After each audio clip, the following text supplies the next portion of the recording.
Addiction को हम किस प्रकार से पॉजिटिव एडिक्शन के रूप में भी बदल सकते हैं?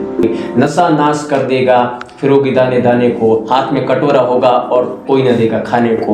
होती है किशोर अवस्था। जो किशोर अवस्था होती है तो बच्चे क्या होते हैं कि इस अवस्था में उनका दिमाग, परिणाम क्या निकलेगा वो परिणाम के बारे में नहीं सोचते, पर वास्तविक आनंद नहीं है। लेकिन वास्तविक आनंद इस चीज के अंदर कितने नेगेटिव इम्पैक्ट हो उसका वो चिंतन ही नहीं करता। कुछ पता नहीं, फिर परसों अरसों ऐसे वो लगातार बना। माता पिता को बच्चे के आगे मोबाइल ज्यादा, उससे पार पाना बहुत मुश्किल हो जाएगा अगर अध्यात्म जब तक हम गलत जो है इस पे इम्पैक्ट न पड़े।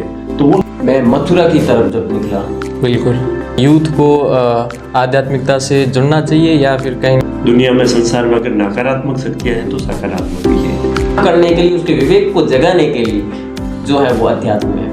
स्टडी है वो भी कहीं न कहीं एक लत बन गई, वो नेगेटिव इम्पैक्ट आ रहे बच्चे। तो शिक्षा का जो वास्तविक उद्देश्य है, जीवन जीने का जो तरीका है, जो सभी को राधे राधे।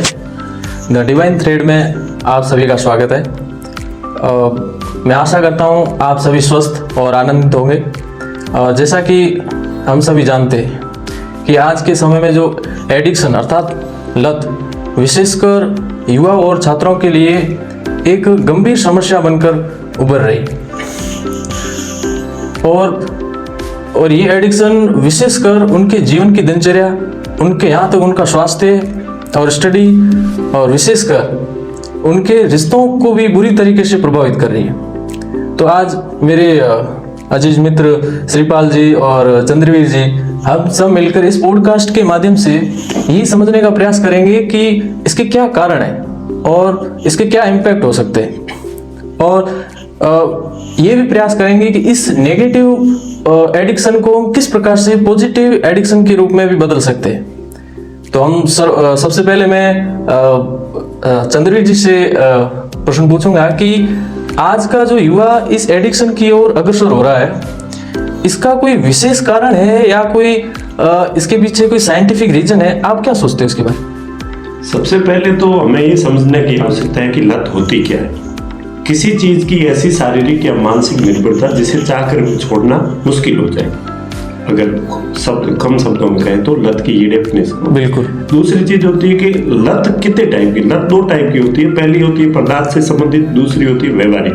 पदार्थ यानी सिगरेट, शराब, अफीम, ड्रग्स या कुछ मिठाइयाँ, जैसे कुछ को मीठा चीजें खाने का भी शौक होता है, वो भी एक लत होती है। और व्यवहारिक अर्थ होता है अपने दैनिक जीवन में, जैसे मोबाइल चलाना, सोशल मीडिया, गेम खेलना, हस्त मैथुन, काम वासना इत्यादि, जो ये व्यवहारिक संबंधित लत होती है। और दूसरी, ये लत कैसे काम करती है, इसका साइंटिफिक रीजन है। साइंटिफिक रीजन ये है कि हमारा दिमाग एक डोपामिन करके एक हार्मोन जनरेट करता है, जिसे खुशी का हार्मोन या फील गुड कहते हैं। क्योंकि लत की स्थिति में ये हार्मोन इतना अधिक पहले की तुलना में 10 गुना ज्यादा जनरेट हो जाता है, जिससे कि अपन जो सामान्य जो अपने काम है उसमें अपना आनंद लेना ही दिमाग बंद कर देता है, ताकि लत पे ही वो डोपामिन हार्मोन लत को ऐसा ही अपने शरीर में ऐसे आदि कर देता है कि अपन उस पर निर्भर हो जाते हैं। और उसके बाद अपने को इसके लक्षण क्या है, अपने को कैसे पता चले कि लत अपने पे लत हावी हो गई है। तो लक्षण है कि सबसे पहला लक्षण ये है कि अपन नियंत्रण, कंट्रोल अपने शरीर का,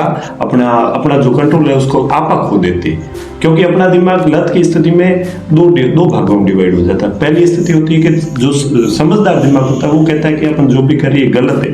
दूसरा कहता है बस 5 मिनट हो, बस आज आखिरी दिन, बस लास्ट बार करेंगे। और लास्ट में ये होता है कि जो गलत जो दिमाग होता है, लत की स्थिति वाला होता है, उसकी जीत होती है और अपन करते ही जाते हैं।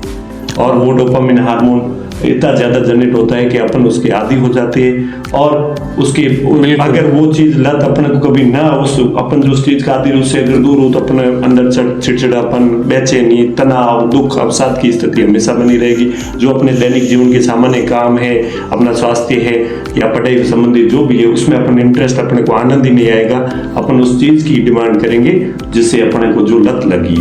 और उसके बाद इसका एक और अपन अगर देखें तो इसके कारण क्या है, तो कारण इसके कई सारे हैं। जैसे एक तो कारण है कि आनुवांशिक कारण इसमें डिपेंड ज्यादा करता है। आनुवांशिक कारण है, अगर अपने कोई माता पिता को अगर वो लत लगी है तो उसके जो जीन्स होते हैं वो अपने में भी 40 से 60% प्रभावित हो जाते हैं। तो अनुवांशिक कारण है। एक आसानी से अगर जैसे मोबाइल वगैरह लत है अपने को आसानी से अवेलेबल हो जाता है तो ये भी हो सकता है। और तनाव, टेंशन, अकेलापन होता है, एकांत होता है, उस समय भी अपन गलत चीजों की ओर अग्रसर होते हैं, तो अपन लत का सहारा लेते हैं। तो ये जितने भी कारण हैं। और एक होती है किशोर अवस्था। जो किशोर अवस्था होती है, कोई बच्चे क्या होते हैं कि इस अवस्था में उनका दिमाग जो है परिपक्व नहीं होता है, वो उनकी मैच्योरिटी लेवल होती नहीं है, तो वो गलत चीज की ओर अग्रसर ज्यादा रहो, संगत का असर रहता है विशेषकर, ठीक है। और दुख, टेंशन वगैरह उस समय तो होता ही है। और एक आजकल क्या होता है जो ग्रुपिंग होती है उसमें एक पीयर प्रेशर करके एक शब्द होता है, यानी कि दोस्तों में दोस्तों का उसमें कूल दिखने के लिए, तो भी वो गलत चीजों का असर रहता है। तो मेरे हिसाब से तो लत के ये है कारण वगैरह ये है। बिल्कुल। यहाँ चंद्रवीर जी ने अच्छे शब्दों में इन कारणों को एक संक्षिप्त रूप देकर बताया। इसमें उन्होंने बायोलॉजिकल रीजन भी बताए, उसमें साइकोलॉजिकल रीजन भी है, और विशेषकर इन्होंने सोशल फैक्टर, एक सामाजिक कारकों को भी इन्होंने बताया। और विशेषकर जो साइंटिफिक रीजन के बारे में मैंने उनसे पूछा तो इन्होंने कहा कि एक डोपामिन नाम रसायन, वो यदि दिमाग में यदि स्रावित होता है तो एक हमें क्षणिक समय के लिए वो एक आनंद देता है। हाँ, तो कहीं न कहीं हम उस क्षणिकता के लिए क्योंकि ये एज ऐसी है, युवा वर्ग को ये पता नहीं है कि यदि हम इस एडिक्टेड हो जाएंगे तो इसका जो परिणाम क्या निकलेगा, वो परिणाम के बारे में नहीं सोचते। तो जहाँ तक मैं सोचता हूँ कि हमें इस बारे में चिंतन करना चाहिए और इसको और सोचना चाहिए कि किस प्रकार से हम इस युवा वर्ग को इस एडिक्शन से और दूर कर सके। तो अब मैं मेरे अजीज मित्र श्रीपाल जी से पूछना चाहूँगा कि सबसे पहले आपका स्वागत। आप जैसे कि इन्होंने एडिक्शन के बारे में बताया कि पदार्थ के रूप में अल्कोहल, ड्रग्स है, और व्यवहारिक रूप बिहेवियरल के रूप में इन्होंने बताया कि मोबाइल है, गैम्बलिंग है। तो आपको क्या लगता है कि आज का युवा इनमें सबसे ज़्यादा किस चीज़ से प्रभावित हो रहा है? ये या तो आपके हिसाब से मोबाइल हो सकता है या अल्कोहल, ड्रग्स, क्या सोचते हो आप इसके बारे में? किस कोई भी जैसे मान लो मोबाइल की लत ज़्यादा है बच्चों में, या फिर कहीं अल्कोहल की लत ज़्यादा है? कहीं ना कहीं मुझे लगता है कि ये जो युवा वर्ग हैं वो सभी में अपने आप को आनंद की अनुभूति कराने के लिए कहीं ना कहीं वो निकला हुआ है, खोज कर रहा है आनंद की। बिल्कुल। तो ये सभी चीज़ों में अपने आप को विशेष तौर पर ये जो आजकल जो है ये अल्कोहल और मोबाइल सबसे बड़ा। बिल्कुल। तो ये दोनों चीज़ों को इन्होंने पकड़ रखा है कि आनंद की अनुभूति हो जाए, कहीं ना कहीं इनको, पर वास्तविक आनंद नहीं है, लेकिन वास्तविक आनंद इस चीज के अंदर है नहीं, तभी तो वो खोज करते ही जा रहे हैं। अब मोबाइल का है तो वो एक बार देखते हैं, फिर उनको तृप्ति होती नहीं, फिर एक अल्कोहल की जो बात है तो डेली लेने का प्रयास बना दिया उन्होंने। मतलब कि वो लास्ट स्टेप कब है, कहीं ना कहीं रुकने का तो प्रवाह हो ही नहीं रहा, आगे से आगे बढ़ रहे हैं। आज अल्कोहल पिया, कल फिर वापस, फिर परसों अरसों, ऐसे वो लगातार बना हुआ ही है। यानी कि वो बंद कब होगा उसका? उससे क्या वो आनंद अगर प्राप्त हो जाता तो वो रुक जाता कहीं ना कहीं, लेकिन वो रुक ही नहीं रहा है। प्रतिदिन उसको वापस वही तलब लगती है, वही वापस याद आती है। शाम के समय, सुबह के समय कई ऐसे मैंने लोगों को देखा है जो सुबह और शाम लगे हुए पड़े। कितने नेगेटिव इम्पैक्ट हो उसका वो चिंतन ही नहीं करता। कुछ पता नहीं है कि समाज किधर है, हम किधर हैं, हम कहाँ जा रहे हैं, समाज किधर जा रहा है, लोग किस हमारे बारे में क्या सोचेंगे, हमारे बारे में क्या सोचेंगे, उनका विचार ही समाप्त हो चुका है। वो कहीं ना कहीं ऐसे प्रवाह में चले गए हैं कि मतलब रुक ही नहीं है। तो वो कहीं ना कहीं ऐसी चीज की खोज में है, मतलब ऐसी खुशी की खोज में, सुख की खोज में, लेकिन जो उनको वापस वहां मिल नहीं रही है, इसलिए वो वापस ट्राई कर रहे हैं, प्रतिदिन ट्राई कर रहे हैं। उसी प्रकार मोबाइल का भी है। मोबाइल तो आज के समय में सबसे बड़ा घातक बीमारी बनती जा रही है। कहीं ना कहीं ये युवा वर्ग को तो प्रभावित करती है, क्योंकि उनके तो युवा वर्ग के तो क्या है कि काम के लिए टाइम में ये मोबाइल की आवश्यकता ज्यादा पड़ती है, तो वो तो प्रयोग में लेते हैं। तो प्रयोग में लेते लेते उनको कब पता ही नहीं चलता कि लत बन गई। और कहीं ना कहीं जो बच्चे जो हैं वो मुझे लगता है कि इनको जो है दूर रहना चाहिए, लेकिन फिर भी अभी इनको पढ़ाई के स्थान पर मोबाइल से जो है अट्रैक्शन हो गया। आपने एक अच्छी बात कही है कि छोटे बच्चे इससे बड़े प्रभावित हो रहे हैं। तो चंद्रवीर जी, मैं आपसे पूछना चाहूँगा कि कहीं ना कहीं मुझे ऐसा लगता है कि इसमें छोटों बच्चों को हमें ऐसा कहना नहीं चाहिए कि भाई ये इन चीज़ों से जरूर है, कहीं न कहीं इनके माता पिता का इसमें ज़्यादा रोल है। जी। तो आप इसके बारे में क्या सुझाव देना चाहेंगे कि भाई माता पिता को विशेष ध्यान रखना चाहिए या फिर बच्चों को ही ध्यान रखना चाहिए? नहीं, माता पिता का विशेष रोल होता है। माता पिता का ये रोल होता है कि आज के समय में अपन सब देखते हैं कि जब बच्चे का जन्म होता है उसके 2 महीने बाद बच्चे की उसकी मदर ही ज्यादातर उसकी इंस्टाग्राम वगैरह आईडी बना देती है। इस एज में अब बच्चा समझता ही नहीं है, उसको कुछ पता ही नहीं है, उसकी आईडी हो जाती है, सोशल मीडिया में उसको जोड़ देते हैं। जब वो साल भर का होता है तो उसको धीरे धीरे वो बच्चा मदर को परेशान करता है, तो मदर उसके आगे कार्टून वगैरह लगा के मोबाइल रख देती ताकि बच्चा परेशान न करे। तो बच्चे की लत मदर ही उसकी सबसे बड़ी, क्योंकि माताओं को विशेष ध्यान रखना होना चाहिए कि आपके अगर आप परेशान है काम में तो बच्चे को आप मोबाइल का एडिक्शन क्यों, वो धीरे धीरे फिर क्या बच्चों की लत हो जाती है, आइडिया इंस्टाग्राम वगैरह उसकी बनी होती है, फिर बच्चा वो मोबाइल में गेम में।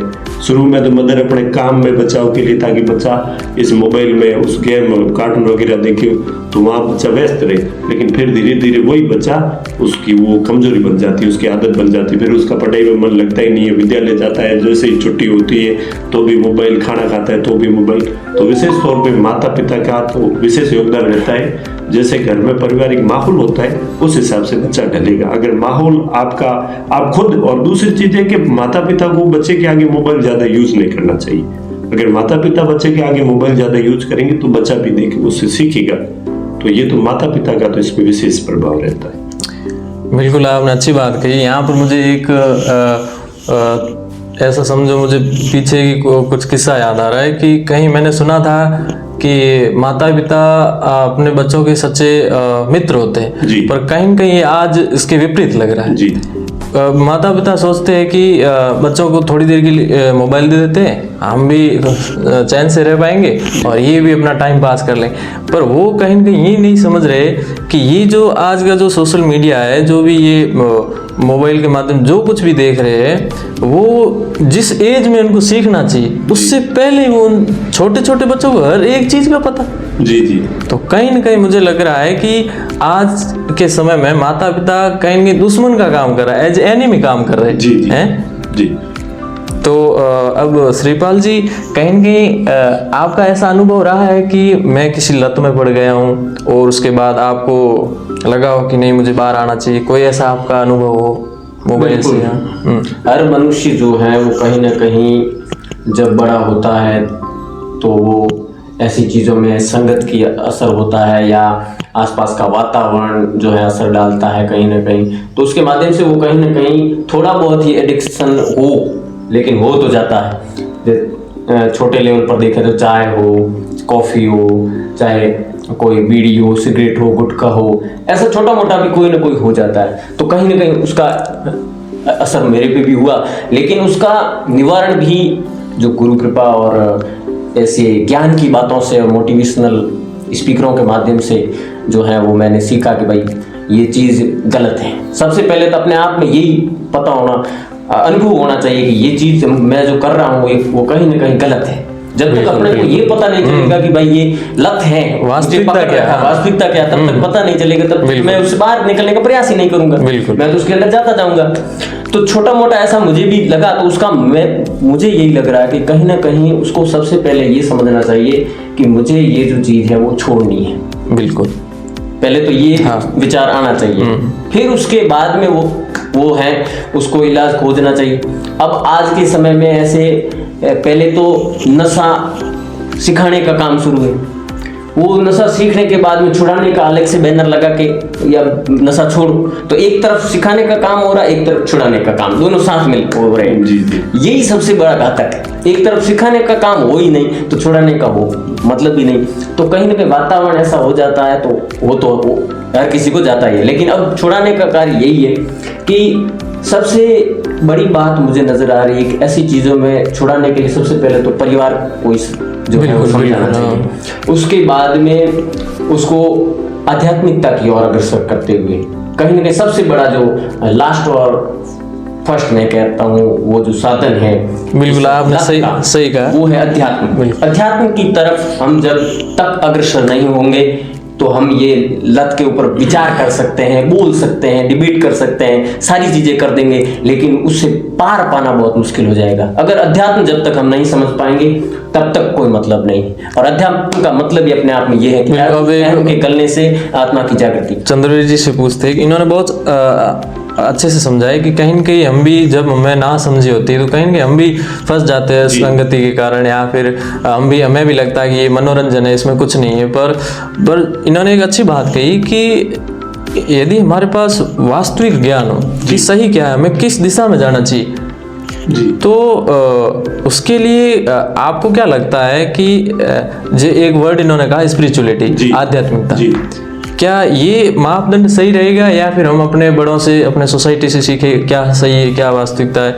आपको क्या लगता है इसमें? इन्होंने एक जो वर्ड कहा स्पिरिचुअलिटी, इसलिए मैं इस विशेषकर आपसे पूछ रहा हूँ। जी, इन्होंने बहुत ही सही कहा है कि अध्यात्म, देखो एक तो लत क्या है, एक शरीर का नशा है।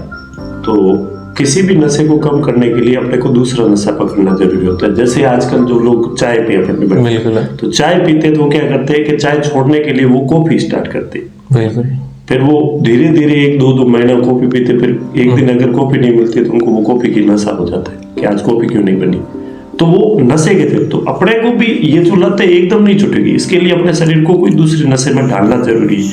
अब क्यों ना अपन ऐसा नशा डालें जिससे अपने शारीरिक और मानसिक रूप से अपने पे कोई भी गलत जो है इस पे इम्पैक्ट न पड़े। तो वो नशा है अध्यात्म का।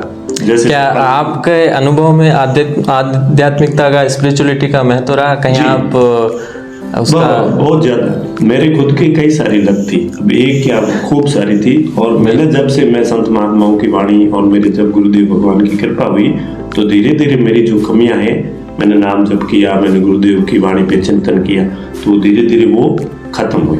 और जो अच्छी चीजें हैं वो सद्गुण है जो मैंने ग्रहण किए हैं। तो अध्यात्म का विशेष महत्व रहा है मेरे जीवन में। बिल्कुल, आपने बहुत अच्छा मतलब सुझाव दिया है कि हमें विशेष रूप से बाह्य कारणों को छोड़कर, बाह्य जो भी समाधान उनको छोड़कर हमें स्पेशली स्पिरिचुअली आध्यात्मिकता की ओर जाना चाहिए। आपका क्या आपको कभी ऐसा अनुभव हुआ कि भाई मैं जब कहीं गया, मुझे लगा कि हाँ ये क्षेत्र कहीं न कहीं स्पिरिचुअलिटी से जुड़ा है, आध्यात्मिकता से जुड़ा है? तो यदि हो तो बता दीजिए, नहीं तो हाँ बिल्कुल, मतलब कि उस क्षेत्र के माध्यम से हमारे को प्रभावित हुआ हो और प्रभाव पड़ा हो और उससे हमें फायदा मिला हो, ऐसी बात करें? हाँ, कहीं न कहीं आप भी जुड़े हो। जैसे चंद्रवीर जी ने कहा कि मैं अपने गुरु महाराज से जुड़ा, उन्होंने नाम जप दिया, मैं सत्संग सुनता हूँ, कहीं न कहीं ये जुड़े हुए। कहीं आपका भी ऐसा कहीं किसी के थ्रू आप भी कहीं सत्संग से जुड़े हो, कहीं इस प्रकार से यदि हो? बिल्कुल बिल्कुल, ये जो है वो अध्यात्म की तरफ, राह की तरफ मैं निकला। ये मैं मथुरा की तरफ जब निकला, बिल्कुल, तो उससे आगे एक वृंदावन बिल्कुल गाँव, वहाँ पर जहाँ भगवान श्री कृष्ण बिल्कुल लीला स्थली है और पवित्र तीर्थ धाम है। तो वहां पर जब मैं गया तो वहां पर एक अभी महाराज जी जो है वो राधा केली कुंज वाले महाराज जी, अभी उनका इस विशेष नाम है, चल रहे हैं। हाँ, महाराज जी जो आजकल बहुत ज्यादा ट्रेंडिंग में चल रहे वीडियो। तो वहां पर उन वीडियो को कहीं ना कहीं मैंने देखा और उनकी जो वाणी सुनी, तो कहीं ना कहीं मुझे ऐसा लगा कि ये चीजें जो है वो मुझे अपनानी चाहिए। अच्छा जो है, अच्छी राह की तरफ निकलना चाहिए, तभी हमारा अच्छा हो सकता है, हमारा विकास हो सकता है। जब तक बौद्धिक विकास नहीं होगा तब तक मनुष्य का सर्वांगीण विकास नहीं होगा। उसकी बुद्धि शुद्ध नहीं होगी जब तक कुछ नहीं कर सकता। वो बुद्धि के अंदर ही लत है जी। सबसे पहली बात तो यही है, बुद्धि जब साफ नहीं होगी, लत जो है वो नहीं निकलेगी। और कहीं ना कहीं अध्यात्म जो है वो अपने आप में विशेष है। बिल्कुल, वो फर्स्ट और लास्ट ऑप्शन है मनुष्य का। फर्स्ट भी ले सकता और लास्ट में भी। उसको बचाने का काम वही करेगा और कोई मनुष्य की ताकत नहीं है कि वो उसको ऐसी चीजों से निकाल सके। ये मैं आपको दावे के साथ और अपने अनुभवों के माध्यम से कह रहा हूँ। जी। आपको क्या लगता है कि यूथ को आध्यात्मिकता से जुड़ना चाहिए या फिर कहीं उसको दरकिनार करना चाहिए? नहीं, जुड़ना ही चाहिए। दरकिनार का तो देखो, अब संत महात्माओं ने अपने प्राचीन जो ग्रंथ है उसमें स्पष्ट लिखा हुआ है। नहीं तो ऐसा कई युवा वर्ग कहते हैं कि ये कुछ नहीं, ऐसे बातें इसमें कुछ नहीं, आज तो साइंस है, साइंस हर कोई रीजन बता रही है, सब लॉजिकली बातें कर रही है। तो आप कैसे एक स्पष्ट रूप से कैसे कह सकते हो कि भाई यहाँ एक स्पिरिचुअलिटी ही हमें पूर्ण रूप से शाश्वत ज्ञान प्रदान कर सकती है? देखिए, जो शुरुआत होती है, जो ये क्या है कि आज सोशल मीडिया का ज़माना है, तो ये साइंटिफिक जितने भी ये साइंटिफिक बातें करते हैं, इनका जो लास्ट अंतिम पड़ाव होता है, ये भी धीरे धीरे अध्यात्म की ओर ही अग्रसर होंगे। ये इनकी शुरुआत है, अब ये दार्शनिक चिंतन वगैरह सोशल मीडिया के माध्यम से वीडियो वगैरह देखते हैं, तो इनकी ये सोच निर्भर हो गई है कि ये अध्यात्म कुछ नहीं है, भगवान वगैरह कुछ होता ही नहीं है, ये चीज़ें होती है। अगर इस दुनिया में, संसार में अगर नकारात्मक शक्तियाँ हैं तो सकारात्मक भी है। और अगर अपन भी देखें, अपन जैसे छोटे पौधा कैसे छोटे से बड़ा होता है, अपनी जो ऐसे मनुष्य अगर जीवन बच्चे से लगाकर वृद्ध तक हो रहता है, अगर उसमें वृद्धि हो रही है तो कुछ न कुछ पीछे कोई न कोई एक महाशक्ति काम करती है, और वो है परमात्मा। और ये तो अंतिम पड़ाव तो वही है। अब जो अब ऐसी बातें करें, वो भी लास्ट स्टेज उनका भी यहीं पे आके अटकना है, इस जन्म में नहीं तो अगले जन्म में।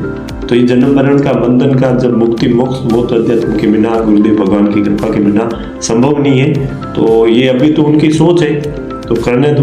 बाकी अध्यात्म लास्ट एंड अंतिम पड़ाव है। बड़े बड़े संत महात्मा कह गए, और वर्तमान समय में पूज्य वैसे हमारे भारत भूमि संतों की भूमि रही है, इसमें कोई दो राय नहीं है कि मुझे भी यहाँ लगता है कि मैं भी बड़ा प्रभावित हूँ, इससे जुड़ा हुआ हूँ। और यदि हम स्पिरिचुअलिटी, यदि आध्यात्म इस क्षेत्र में जुड़े जी, तो कहीं न कहीं ये चीज पहले तो हमें एक ज्ञान प्रदान करती है जी, कि वास्तविकता है क्या। जी, तो सबसे पहले मुझे लगता है कि सबसे पहले बुद्धि में जाकर ज्ञान विवेक को जागृत करती है। जी, आज सबके पास बुद्धि है, वो शार्प भी है, वो सोच सकती है कि ये पर वो ये उसके अंदर कहीं ना कहीं विवेक की कमी है। यदि विवेक हो जाए, आज मान लो यूथ है, बड़े इंटेलिजेंट भी है, सब कुछ सोचते हैं कि ये करना चाहिए, वो करना चाहिए, पर कहीं ना कहीं मुझे लगता है वो जो आध्यात्मिकता के द्वारा जो विवेक आता है बुद्धि के, वो विवेक की कमी लग रही है। विवेक की कमी हमें, मुझे ऐसा लगता है कि हम बड़े सौभाग्यशाली कि कहीं ना कहीं हमें ये चीजें सुनने को मिल रही। जी, किसी को लगता होगा कि आज ये यूथ होकर इनको कुछ करना चाहिए, किस समाज के बारे में, सोसाइटी हो और भी क्षेत्र के बारे में सोचना चाहिए। और मुझे लगता है बिना इस क्षेत्र से जुड़े जो हम कर सकते हैं वो नहीं कर सकते। कारण ये है कि हमारे भीतर इसके बिना आनंद नहीं रहेगा। हम या एडिक्शन से जुड़ जाएंगे या कुछ ऐसे क्षेत्र में पड़ जाएंगे तो हमें कहीं न कहीं हमारा मन तनावग्रस्त, टेंशन से युक्त, तो वो करे क्या करे। इसलिए जहाँ तक मुझे लगता है कि आध्यात्मिकता हमारे लिए एक महत्वपूर्ण हिस्सा होना चाहिए अपने जीवन का। जी, तो यदि आपने जो अभी बात बताई विवेक वाली, तो इसमें जो मैं कहता हूँ अभी इस इंग्लिश मीडियम में स्कूलों में बच्चे पढ़ रहे हैं, बड़ी बड़ी स्कूलों में विद्यार्थी पढ़ रहे हैं, वो अपने आप में विशेष टैलेंटेड है और टैलेंटेड है। उनकी बुद्धि लेवल जो है 140 से ऊपर, बुद्धि लेवल में कोई कमी नहीं है, पर वो बुद्धि साफ जब तक नहीं होगी, जब तक अध्यात्म का उसके ऊपर वार नहीं होगा, तलवार नहीं चलेगी। उसको साफ करने के लिए, उसके विवेक को जगाने के लिए जो है वो अध्यात्म है। तो उसको भौतिक शिक्षा के साथ में कहीं ना कहीं अध्यात्म का विषय भी, माता पिता की ये रिस्पॉन्सिबिलिटी बनती है कि वो बच्चों को। चलो मैं एक और प्रश्न आपसे करना चाहूँगा, को भी इधर एक प्रश्न और करना चाहूँगा कि जैसे आपने एक वृंदावन धाम का नाम लिया, बड़ा पवित्र धाम, बड़ा आनंद आता है इस धाम का नाम लेते हो जी। तो वहाँ जैसे आपने महाराज जी का नाम लिया, कोई ऐसी एक विशेष आपको अच्छी चीज़ वहाँ सत्संग आपने सुनी होगी, गए हो, उनसे जुड़े हो, तो कोई ऐसी चीज़ आप बता दीजिए तो हमारे जो भी ऑडियंस है वो भी सुने कि कौन सी ऐसी अच्छी चीज़ है जो वो भी ग्रहण कर सके। हाँ बिल्कुल, मैं वहाँ मैं जब गया तो उस समय मुझे सबसे अच्छी दो चीज़ें लगी वहाँ। एक तो वहाँ पर जो मंदिर है, वहाँ का प्रेम मंदिर, वो अपने आप में विशेष और चकाचौंध से भरा हुआ नजर आया। उसको देखते ही अपने आप में प्रेम और एक उन्माद, भक्ति उमड़ पड़ती है, भक्ति का एक उन्माद अपने आप में चल पड़ता है। तो कहीं ना कहीं एक तो वो मुझे, और दूसरा जो है वो मैं पूरे वृंदावन के अंदर में घूमा तो वहां पर दूसरा पॉइंट मुझे यही अच्छा लगा, सबसे अच्छा जो कह रहा हूँ, बाकी सब अच्छा है, ऐसी बात नहीं है कि कुछ अच्छा नहीं, लेकिन दो पॉइंट जो महत्वपूर्ण रहे मेरे उस समय के, तो उसमें दूसरा पॉइंट यही रहा कि मैं वहाँ पर जो राधे केली कुंज स्थान है जो महाराज जी का, वहाँ पर सत्संग होता है, तो वहाँ का टोकन मिला सौभाग्य से। और टोकन मिलने के बाद में हम सुबह 4 बजे 8 मित्रों की मंडली थी हमारे साथ में, वो सारे वहाँ प्रवेश किए और उसके बाद में उस सत्संग का जो आनंद लिया वही अपने आप में बिल्कुल बहुत अच्छी बात। तो इससे ये लगता है कि हमें भी वृंदावन की यात्रा करनी चाहिए। बिल्कुल। तो जैसा इन्होंने एक बाहरी रूप से बताया कि हमें वृंदावन के अंदर प्रेम मंदिर है और भी जैसे राधा वल्लभ जी मंदिर है, बांके बिहारी जी है, यमुना जी है, पर मैं एक आपसे प्रश्न पूछना चाहूंगा कि यदि हम अपने व्यक्तिगत स्तर पर कुछ प्रैक्टिकली कुछ करना चाहे इस स्पिरिचुअलिटी के अंदर, तो क्या कर सकते हैं? जैसे आपने पहले बताया था कि नाम जप है या फिर कोई सत्संग है या कोई गीता जी का स्वाध्याय है, इसमें से आप क्या सजेस्ट करेंगे? जी, सबसे पहले मेरे हिसाब से तो गीता जी का स्वाध्याय जरूरी है। पहले शुरू में अपना एक नियम बनाना चाहिए, जिद करनी चाहिए, क्योंकि बिना जिद अगर इतनी सारे अपने अवगुण है, इतनी सारी लत लगी हुई है तो अपन छोड़ नहीं सकते। तो जिद्दी बन के अपने को गीता जी का निरंतर पाठ करना चाहिए, उसके साथ नाम जप। और शुरुआत में अपने को जिद करनी चाहिए, क्योंकि मन पे कंट्रोल करना अपने बस की बात नहीं है। तो जिद्दी पूर्वक अपने मुंह से बेखरी वाणी से बोल के नाम जप करना चाहिए। नाम जप और गीता जी का जो पाठ है वो निरंतर अपने को एक नियम 21 दिन का या 1 महीने का ये नियम बनाना चाहिए। फिर धीरे धीरे वो नाम और गीता जी का जो पाठ है वो अपनी शक्ति दिखा के अपने को भगवान अपने ओर खींचने का प्रयास करेंगे और धीरे धीरे वो नाम अपना प्रभाव अपने में दिखाएंगे और अपना धीरे धीरे अपने अंदर की जितनी भी कमियां हैं, अवगुण है, वो धीरे धीरे नाम जप के प्रभाव से धीरे धीरे कम होती जाएगी। तो गीता जी का पाठ और नाम जप विशेष तौर पर। बिल्कुल अच्छी बात कही, मुझे बड़ा अच्छा लगा कि गीता जी जो है वो कोई साक्षात श्री कृष्ण की बुक की वाणी है। हाँ, बाकी जितने भी शास्त्र है, ग्रंथ है, तो गीता जी साक्षात परमात्मा की बुक की वाणी है। तो इसमें किसी को डाउट नहीं, संदेह नहीं होना चाहिए कि गीता जी पढ़े या ना पढ़े, गीता जी तो पढ़नी ही चाहिए, इसमें किसी प्रकार का कोई संदेह नहीं होना चाहिए। बिल्कुल, हर हिंदू सनातन जी का एक ये ध्येय होना चाहिए कि कहीं ना कहीं एक बार मुझे जो गीता जी है, श्रीमद् भगवद गीता का अध्ययन कर लेना चाहिए, ताकि उसे पता चले जीवन के असली रहस्य का, असली बातों का, उसके सारे प्रश्नों का उत्तर कहीं ना कहीं मिले। तो ये आपने जो है बहुत अच्छी बात बताई। चलो अब अंतिम पड़ाव में आप कुछ कहना चाहेंगे विशेषकर युवाओं के लिए कि हमें आध्यात्मिकता से रिलेटेड कौन सी चीज़ ऐसी जीवन में अपनाए कि जो विशेषकर हमें उसका लाभ मिले? क्योंकि ज़्यादातर हम देखते हैं आज की जो स्टडी है वो भी कहीं न कहीं एक लत बन गई, वो नेगेटिव इम्पैक्ट आ रहे हैं। बच्चे एक आनंद से पढ़ने चाहिए पर वो कहीं न कहीं उनमें टेंशन आ रही है, कुछ ऐसा तनाव आ रहा है कि इतना पढ़ा अब क्या होगा, कैसे होगा। एक मस्ती आनी चाहिए, ये एज हमारी मान लो 20 से लेकर 30 तक एक आनंद में होनी चाहिए, प्रफुल्लता होनी चाहिए, पर वो कहीं न कहीं गायब हो रही है। तो मुझे लगता है और ये अपन ने हम सभी ने अनुभव किया है, यदि हम स्पिरिचुअलिटी से नहीं जुड़े होते, आध्यात्मिकता से नहीं जुड़े होते, तो कहीं न कहीं ये जो आज हम आनंद महसूस हो रहा है, कहीं न कहीं हम सुकून से पढ़ाई कर रहे हैं, बोल रहे हैं, ये चीज हमें महसूस नहीं होती। आप क्या कहना चाहोगे जी इसके बारे में? जो आपने एक स्टडी शब्द का नाम लिया है, तो शिक्षा प्राचीन और वर्तमान में ये अंतर है कि शिक्षा का जो वास्तविक उद्देश्य है जीवन जीने का तरीका, मार्ग। वर्तमान में शिक्षा को क्या है कि व्यापार बना दिया। तो एक तो शिक्षा का जो वास्तविक उद्देश्य है जीवन जीने का जो तरीका है, जो उसके आचार है, अपने जीवन के जो आचरण, व्यवहार, सद्गुण, तो शिक्षा वास्तविक वही है। सब कुछ नौकरी शिक्षा नहीं है गवर्नमेंट जो। तो एक तो शिक्षा बहुत जरूरी है, दूसरी अध्यात्म के बिना आपके जीवन जीने का जो तरीका है, आचरण है, उसमें सुधार नहीं हो। तो अध्यात्म बहुत ही जरूरी है। मेरा दर्शकों से यही निवेदन है कि आप किसी भी स्तर पे रहो, आप भगवान का नाम जप करो निरंतर, आप निरंतर गीता जी का स्वाध्याय करो और अपने जो संत महात्माओं की जो आज जो से ये सोशल मीडिया का जमाना है, अपन लत के बारे में बात कर रहे हैं, तो ये नशा जरूरी है। तो नशा ऐसा रखो जिससे अपने को फायदा हो, वो नशा है अध्यात्म का। तो आध्यात्मिक नशे से जुड़ो। सोशल मीडिया पे अगर उनका जो सकारात्मक प्रयोग करना चाहो तो यूट्यूब पे कई बड़े बड़े संत महात्माओं की वाणी है, उनको सुनो। निरंतर आधा घंटा नियम बनाओ के संत महात्माओं को, जैसे आज के समय में पूज्य प्रेमानंद जी महाराज है, तो आधा घंटा जो उनका एकांतिक वार्तालाप आता है 40-50 मिनट का, तो डेली एक नियम बनाओ कि 40 से 50 मिनट वार्तालाप सुने, बिल्कुल। और उस वार्तालाप सुनने से अपने जीवन में काफी बदलाव होगा। मैंने खुद ने प्रेमानंद जी की कई वार्तालाप सुनी, उससे अपने जीवन जो अंदर का चिंतन बदलेगा, अपने अंदर की जो कमियां हैं वो धीरे धीरे उसमें सुधार होगा।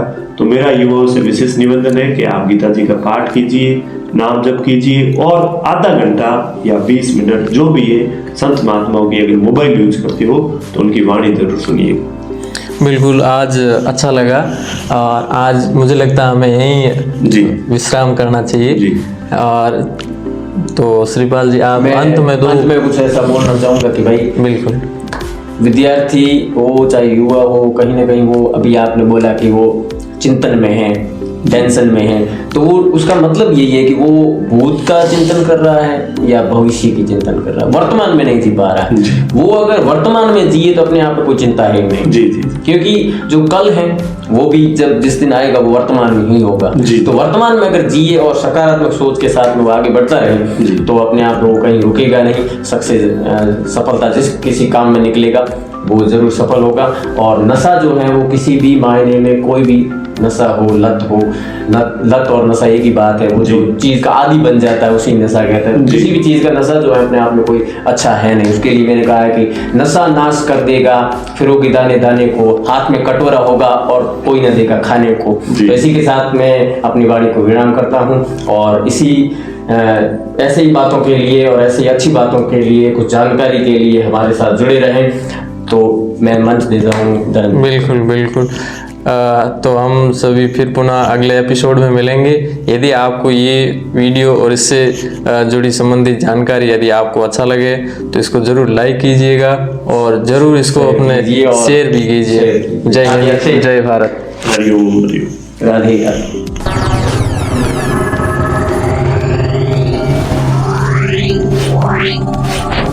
Meow.